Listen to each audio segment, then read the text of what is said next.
another show. I'm so tired. We haven't even started yet. I'm so tired. Okay, do you know who's on our show today? These people are life goals. Get some energy, get some inspiration, get it together. Okay, getting some life. 3, 2. What they really like seeing is headbanging. I'm not a headbanger because I don't even have hair on my head. I just wanted to keep on continuing the tradition and the ancient art. I walk down the street, I see the raindrops on the pavement. That's an abstract. I try to make them like a real.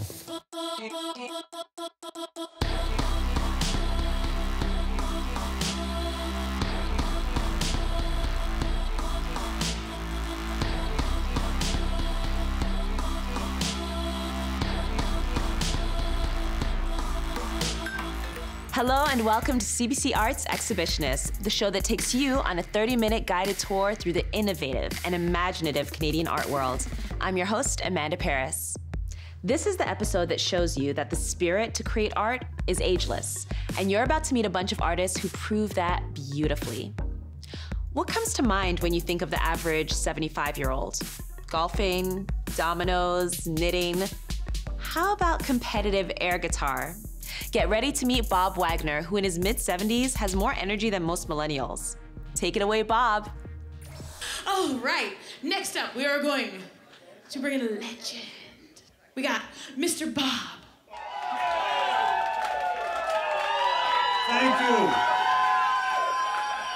There were many of us who wanted to let go when we danced or whatever it would be, but we were restricted, we were inhibited. One for the money, two for the show. Get ready now,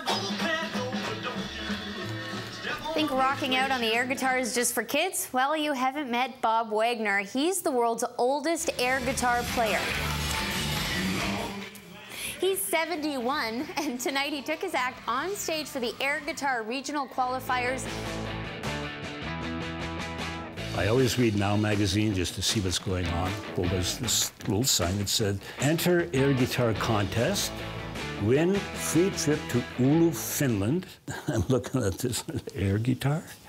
Free trip to where? Finland? To do what?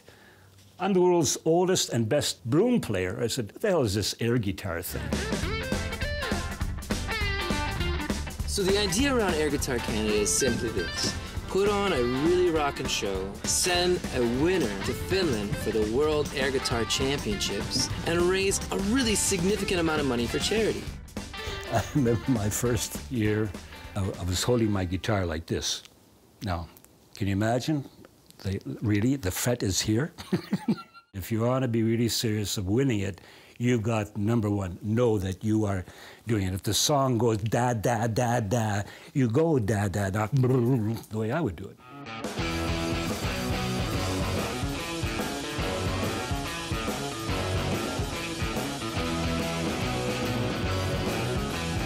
If you would like a major product, give me a yes, sir!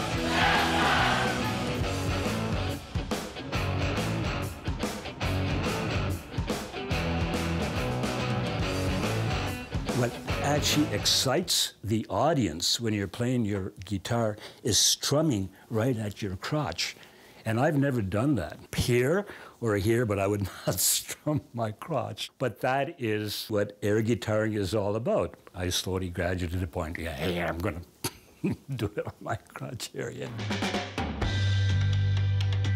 What they really like seeing is headbanging. I'm not a headbanger because I don't even have hair on my head. Okay, let's become an entertainer.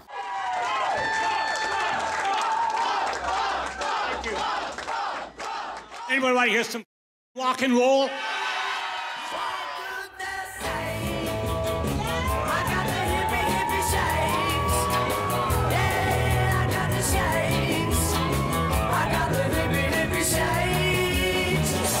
The first year I was being interviewed by some of the newspapers. They wanted to know what my style was, and I wanted to tell them that I'm the human vibrator. But I didn't know if I could say that on TV. So I actually stopped and I went to see Tim. And I said, Tim, can I say vibrator on TV? He said, yes. I mean, we do this most ridiculous, stupidest thing you'd ever want to do by going on stage for one full minute and just exploding, right? And yet it makes the most sense in the whole world.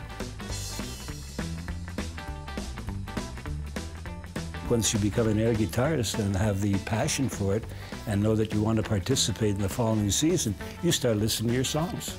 You start looking at what you're going to be doing in the way of an outfit. You start looking at what you want to do in the way of your choreography for your steps. I don't want to stop. I have more and more ideas that come to me every day. You don't need money to create all of your dreams. All you need to do is just have little dreams and fulfill them. And the fun part of life is just doing it. Throughout this episode, in between each of our stories, you're gonna see some really cool gifts that might make you feel a little nostalgic with their fun color palettes and throwback themes. You can't get more retro than disco balls and flamingos. They were all created by our exhibitionist in residence this week, Jacqueline Mack. I'll let Jacqueline tell you more. Hi, my name is Jacqueline Mack. I'm an artist from Toronto. I'm currently in Toulouse, France. I'll be your exhibitionist in residence this week. I create simple GIFs by using stock imagery. They're called Baby Pop GIFs. I hope you enjoy them, and thank you. Bye.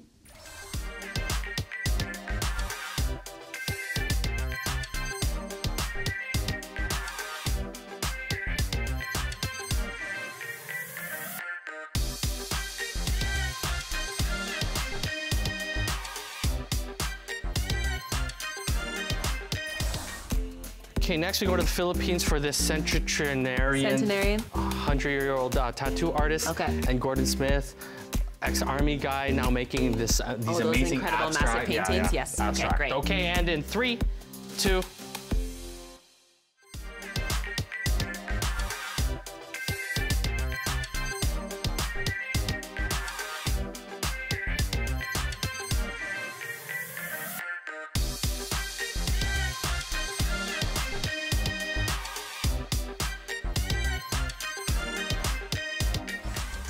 Mayo Landicho went on a quest from Vancouver to the Philippines. It was a long and treacherous journey to the mountains in order to meet a 100-year-old master tattoo artist from the Kalinga tribe. Learning from Apple Wang Ud is an honor that few get to experience. I'll let Mayo tell you what happened.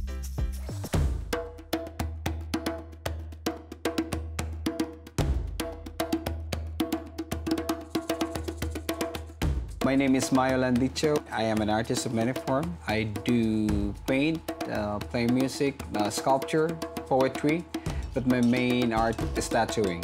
I'm a tattoo artist. I do this traditional, ancient art form of tattooing using hand tools, no machine. I just wanted to keep on continuing the tradition and the ancient art, specifically from the Philippines. A part of my research is to know most of the indigenous and tradition from different parts of the world. So instead of just focusing on one certain style, I tried to fuse it. That's why I call it the tribal fusion. So it's the mixture of different designs put in all together. So let me know when you're ready. Okay, ready as can be. We go from this side first. Okay, like this. I choose tattooing simply because it's one of those cultural, traditional art form that is not really as popular as the fine arts. So I just wanted to be a part of the group or the people who preserves it and promote it and keep the tradition going. Find out that this cultural tradition is dying, I felt so devastated actually. And to think that there's a couple of millions of Filipinos and that not doing anything to keep it. I feel so sad. So that's why I went back home, tried to learn it firsthand from the masters. So as I walk up to the village and meet the oldest living tattoo artist in the world, which is Apo Wang Ud, who still does the traditional way of tattooing, I was so happy to meet her in person. Sometimes people saying that she had no idea how popular she is and how important she is in our culture, and then explain to her that I would love to continue this. I'm going back to North America or Canada, and yeah, if you can give me the blessing so I can continue in this.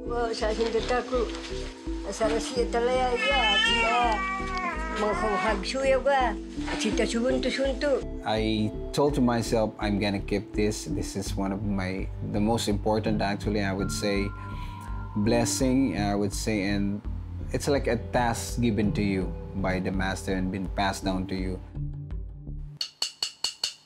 Yeah, just try to breathe. Breathe in, breathe out. So the Kalinga basically uses a lemon thorn to put on their gisi or the tattoo tools to do their tattoos. This is the basic tools that we use for tattooing. Yeah, just bamboo and then a piece of wood that's locally grown there. And this is the thorn, that citrus fruit. So, and then you put it here and you just whack it in like this. And for ink, we usually use the charcoal. Just grinded the charcoal and put some water on it and mix it to a very good consistency, and it stays right here. I was thinking, of course, that how can I use this art form and basic technique here that I won't get in trouble with the health code or the health department, of course. I made my own tools. So what I did is I made something that's gonna be more safer and easier for the health department to get approved. Is what I did is I made a prototype. It's a aluminum rod.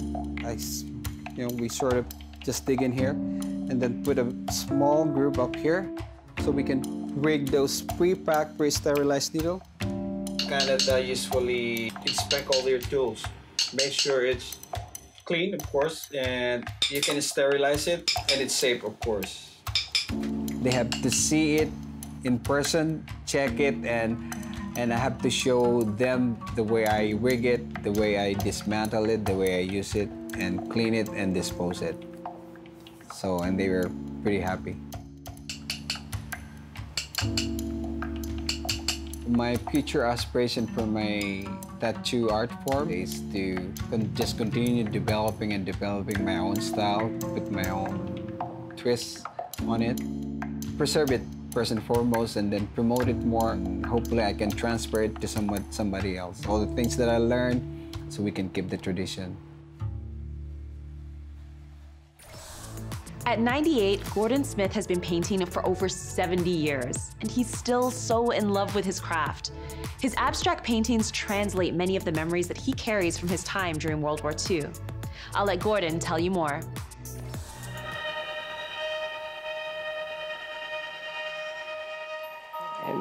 My painting is all about, not so much about an illustration of it, it's a feeling about the times I had as a wounded soldier.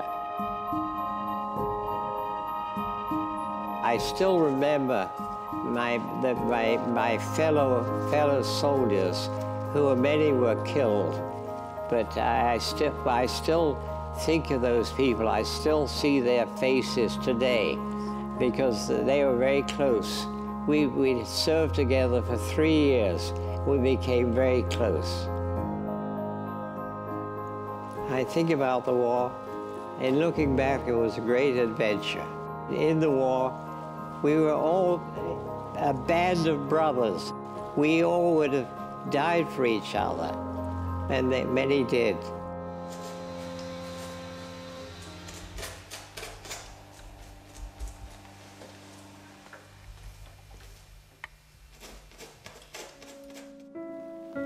It's very hard to describe a painting. The black paintings, it's just a quality of art. When I look at black, to me it's a color. Everything I look is an abstract image, everything I look. I walk down the street, I see the raindrops on the pavement. That's an abstract. In my painting, mostly I'm interested in the quality of paint. And the black paintings, if I took a brush, a black house paint, and I paint that with a brush and just see what happens, how beautiful that is. It's hard to explain.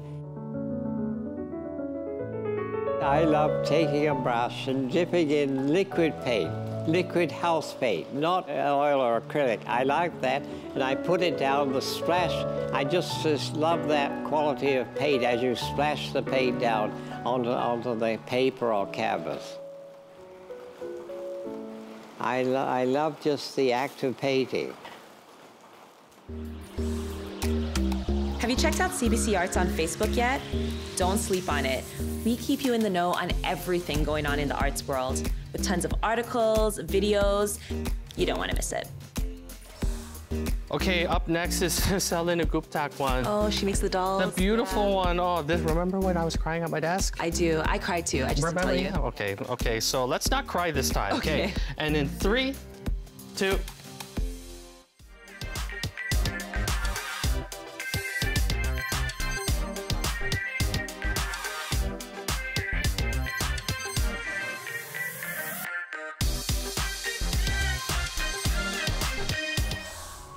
Did you ever have a doll that meant everything to you? I did. Her name was Sophie, and I took her everywhere.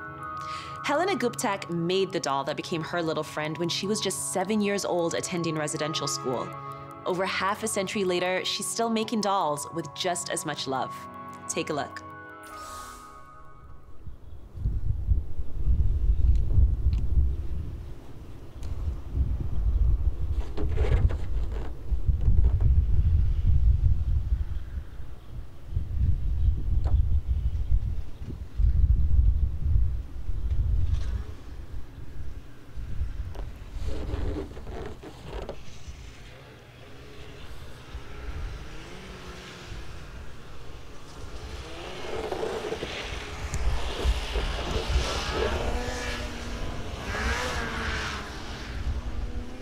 We used to travel by walking and by dog team between Gary Lake and Cambridge, looking for a good hunting ground. When we were out on the land, the boat, I don't remember what kind of a boat it was. Anyways, it was a boat. Came to pick us up saying that we have to go to school to Chester for residential. We were still wearing caribou clothing. Then when we put on clothing like store-bought, cotton, then I noticed that it was kind of windy and the wind was going right through my clothes. I started thinking, how am I going to survive this winter? When I was in Chesterfield, one of my friends knew how to make a doll, so I made one under her instruction. She taught me how to make basic clothing. This piece would be a blouse. Those would be where the arms go. You'd fold this and just sew it at the back. And just put a little skirt. Something like that. That's how basic it was. I was only like 7. Just before I finished it, I think I was putting the hair on. I ran out of a thread. I was too scared to ask for a thread, so I kind of looked around the floor. I saw something black. I picked it up and used that to finish the doll. It was a human hair. I guess going home from Chesterfield got me all excited. I completely forgot about the doll.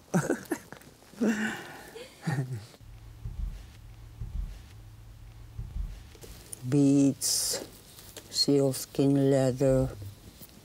The hair is from pioneer wool.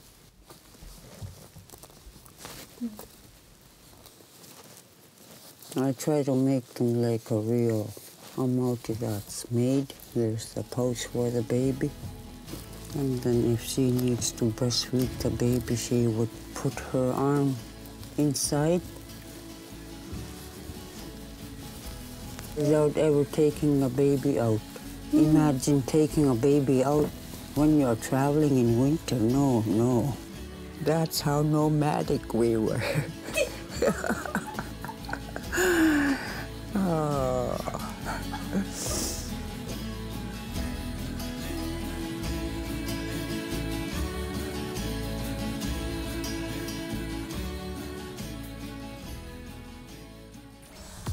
If there's an artist you think should be on CBC Arts Exhibitionists, let us know.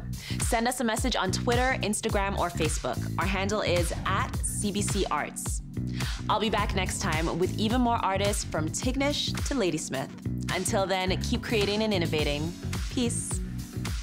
Awesome show, Thank amazing. You. Thanks. Watching that gave me life. Yeah, like these right? people, always working, always making something happen. Same. So when you are in your later years, what kind of goals do you have? I mean, I have these career goals and things, but I kind of know what I want to look like. I want to have long gray locks that, you know, I'll put up in updos and look wise, very Toni Morrison-esque. Oh, yeah, so you got to get to writing, get to wisdoming. I guess, yeah, wisdoming. Yeah. How about you? Me, I just, because of the show, it's like I want to get my first tattoo. I want to like do some painting, and I want to like enter an air guitar competition. Oh, okay. Guitar. You're doing that for a while there. Are you just gonna keep doing that? It's like the stank bass. You got stank. Okay, I'm gonna go. Stank.